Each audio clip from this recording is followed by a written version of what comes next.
का हमरा लागत है कि घर वाला आदमी आवत चल चल टांग टांग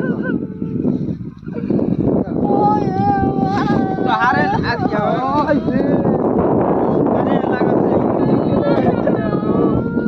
चुप रहा बचिया कहाँ के लाभ कहाँ घर बुचिया तो आज कहाँ घर बचियो अब बताओ अच्छा बचिया रुक जा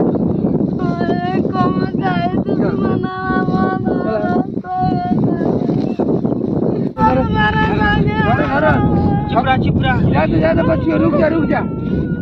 जा घबरा मत बड़ी में साथ चलत अब धक्का चलत अबे चलो रही जी कौन बा कौन बा का हो तू तारा हो तू कौन है लागत तो दारू पियले बा बताओ ना हमनी के प्राण सुखा गेल